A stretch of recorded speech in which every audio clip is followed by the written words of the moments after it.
may be a matter somewhat of choice, but it may be a matter of the quote society we kind of live in, which is we're supremely connected by all this technology, but But we're when you get further real apart down from, on it, like, yeah, no, most people are just extremely disconnected yeah, we're from one very another. disconnected.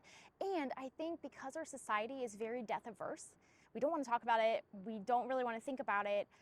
When it shows up, and it will show up, when it does, the people around that individual tend to take a step back, and they're like, oh, we don't know what to do. We don't know what to say. We're gonna ask, well, let me know if I can do anything for you, which is really like the worst thing to say to somebody, is that it just, you can't do anything for me.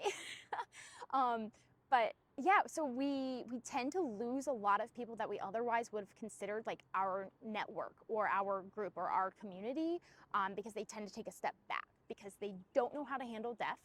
We don't want to talk about it. We as a culture are very unprepared for it. And it really doesn't set us up for success in that way. And then going back to something you said earlier about kind of just the way that we're spread a little bit further apart. And so the traditional landscape of the family, the traditional family has changed so drastically than it was, 100 years ago. You're not going to have the same homes where, your parents and the kids and the grandparents all lived nearby or close or in the same house. You don't have that anymore.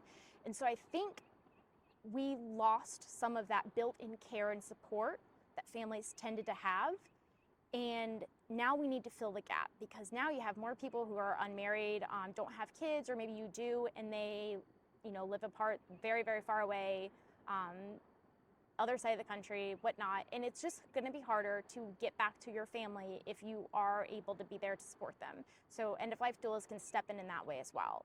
I've had calls from people saying, hey, look, my dad's dying in Richmond, but like I live in Maryland, or I live in wherever, and like I can't be there full time. I want to, but I want somebody who can be there more and who can like give me, great updates and keep me in the loop, but I can't just go and be there for, weeks on end.